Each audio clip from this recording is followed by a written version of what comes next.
ನಮಸ್ಕಾರ, ನಾನು BR Naidu. HAL Hindustan aeronautical limited ಭಾರತದ ಹಾಗೂ ಕರ್ನಾಟಕದ ಹೆಮ್ಮೆ. ನಾಡಿನ ಅಸ್ಮಿತೆಯ ಪ್ರತೀಕವಾದ HAL ಅನ್ನ ಆಂಧ್ರಕ್ಕೆ ಸ್ಥಳಾಂತರಿಸುವಂತೆ ಬೇಡಿಕೆ ಇಟ್ಟಿರೋ ಚಂದ್ರಬಾಬು ನಾಯ್ಡು ಅವರ ನಡೆ ನಿಜವಾಗ್ಲೂ ಅಕ್ಷಮ್ಯವಾದದ್ದು.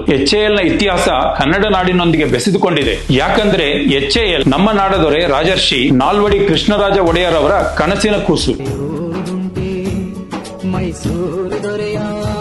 1940ರಲ್ಲಿ ವಾಲ್ಚಂದ್ ಹಿರಾಚಂದ್ರ ಅವರ ಜೊತೆಗೂಡಿ ಹಿಂದೂಸ್ತಾನ್ ಏರ್ಕ್ರಾಫ್ಟ್ ಲಿಮಿಟೆಡ್ ಹೆಸರಿನಲ್ಲಿ HAL ಅನ್ನು ಆಗಿನ ಕಾಲಘಟ್ಟದಲ್ಲೇ ಸುಮಾರು 25 ಲಕ್ಷ ರೂಪಾಯಿಗಳು ಬಂಡವಾಳ ಹೂಡಿ ಪ್ರಾರಂಭಿಸಿದರು. ಹೀಗೆ ಕನ್ನಡಿಗರ ಸೊತ್ತಾಗಿದ್ದ HAL 1947ರಲ್ಲಿ ಭಾರತ ಸ್ವತಂತ್ರಗೊಂಡ ನಂತರ ಭಾರತ ಸರ್ಕಾರದ ಅಧೀನಕ್ಕೆ ಬಂತು. ಅಲ್ಲಿಂದ ಇಲ್ಲಿಯವರೆಗೆ ಜವಾಹರ್ಲಾಲ್ ನೆಹರೂರವರಿಂದ ಹಿಡಿದು ಮನಮೋಹನ್ ಸಿಂಗ್ ರವರವರೆಗೆ ಎಲ್ಲಾ ಪ್ರಧಾನಮಂತ್ರಿಗಳು ಕೂಡ HAL ಅನ್ನು ಕರ್ನಾಟಕದ ಅಸ್ಮಿತೆಯ ಭಾಗ ಎಂದುಕೊಂಡೇ ಕಾರ್ಯನಿರ್ವಹಿಸಿದರು. ಗುಜರಾತಿನ ಅಮುಲ್ ಹಾಲನ್ನು ತಂದು ಕರ್ನಾಟಕದ ಅಸ್ಮಿತೆ ನಂದಿನಿ ಹಾಲನ್ನು ಮುಗಿಸಲು ಹೊರಟ ಬಿಜೆಪಿ ಗ್ಯಾಂಗ್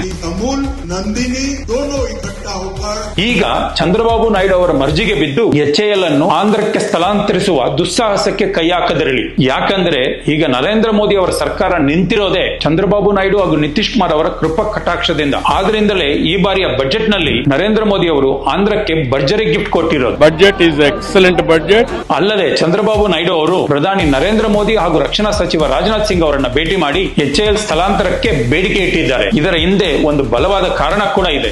HAL ಈಗ ತಾನೇ ರಕ್ಷಣಾ ಇಲಾಖೆಯೊಂದಿಗೆ 2.5 ಲಕ್ಷ ಕೋಟಿ ರೂಪಾಯಿಯ ಯುದ್ಧ ಸಾಮಗ್ರಿಗಳ ತಯಾರಿಕಾ ಒಪ್ಪಂದ ಮಾಡಿಕೊಂಡಿದೆ. ಅಲ್ಲದೆ HAL ನ ವಾರ್ಷಿಕ ವಹಿವಾಟೆ 30,000 ಕೋಟಿ ರೂಪಾಯಿಗಳು. ಹೀಗೆ ದೇಶದ ಅಭಿವೃದ್ಧಿಗೆ, ರಕ್ಷಣಾ ವ್ಯವಸ್ಥೆಗೆ ತನ್ನದೇ ಆದ ರೀತಿಯಲ್ಲಿ ಕೊಡುಗೆ ನೀಡುತ್ತಿರೋ ಬೆಂಗಳೂರಿನಲ್ಲಿ ಪ್ರಾರಂಭವಾದ HAL ಅನ್ನ ಕನ್ನಡಿಗರ ಕೈಯಿಂದ ಕಸಿದುಕೊಳ್ಳುವ ಹುನ್ನಾರ ಚಂದ್ರಬಾಬು ನಾಯ್ಡು ಅವರದ್ದು. ಇದಕ್ಕೆ ಆಸರೆಯಾಗಿ ನಿಂತಿರೋದು ಹಿಂದೆ ನಿಂತು ತೊಗಲುಗೊಂಬೆ ಆಡಿಸ್ತಿರೋ ಸೂತ್ರಧಾರಿ ಮಾತ್ರ ಕೇಂದ್ರ ಬಿಜೆಪಿ ಸರ್ಕಾರ. ಯಾಕಂದ್ರೆ ಸಿದ್ದರಾಮಯ್ಯನವರು ಹಾಗೂ MB ಪಾಟೀಲ್ ರವರ ದೂರದೃಷ್ಟಿಯಿಂದ ನಡೆದ ಗ್ಲೋಬಲ್ ಇನ್ವೆಸ್ಟರ್ ಮೀಟ್ ಯಶಸ್ವಿಗೊಂಡು ಲಕ್ಷಾಂತರ ಕೋಟಿ ಹೂಡಿಕೆ ಹಾಗೂ ಲಕ್ಷಾಂತರ ಉದ್ಯೋಗ ಸೃಷ್ಟಿ ಆಗೋದನ್ನ ಸಹಿಸದ ಬಿಜೆಪಿ ಆಂಧ್ರದ ಮುಖ್ಯಮಂತ್ರಿಯವರ ಹೆಗಲ ಮೇಲೆ ಬಂದೂಕಿಟ್ಟು ಈ ಷಡ್ಯಂತ್ರಕ್ಕೆ ಕೈ ಹಾಕಿದೆಯಾ ಅಂತ ಅನುಮಾನ ಕಾಡ್ತಿದೆ. ಅಲ್ಲದೆ ಸಿದ್ದರಾಮಯ್ಯನವರು ಪದೇ ಪದೇ ಕೇಂದ್ರ ಬಿಜೆಪಿ ಸರ್ಕಾರದಿಂದ ಕರ್ನಾಟಕಕ್ಕೆ ಆಗ್ತಿರೋ ತೆರಿಗೆ ಅನ್ಯಾಯದ ಬಗ್ಗೆ ಧ್ವನಿ ಎತ್ತುತ್ತಾನೆ ಬಂದಿದ್ದಾರೆ. ಆದ್ರೆ ಕರ್ನಾಟಕ ಇಡೀ ದೇಶದಲ್ಲಿ ತೆರಿಗೆ ಹೆಚ್ಚು ಮಾಡತಕ್ಕಂಥ ರಾಜ್ಯಗಳಲ್ಲಿ 2ನೇ ರಾಜ್ಯ. GST ಕಲೆಕ್ಷನ್ ಇರಬಹುದು, ಇನ್ಕಮ್ ಟ್ಯಾಕ್ಸ್ ಇರಬಹುದು, ಕಾರ್ಪೊರೇಟ್ ಟ್ಯಾಕ್ಸ್ ಇರಬಹುದು, ಕಸ್ಟಮ್ಸ್ ಡ್ಯೂಟಿ ಇರಬಹುದು, ಸೆಸ್ ಸರ್ಚಾರ್ಜ್ ಇರಬಹುದು. As far the tax collection is concern. ಮತ್ತೆ ನಮಗೆ ಯಾಕಂದ್ರೆ is it not an injustice cost to Karnataka?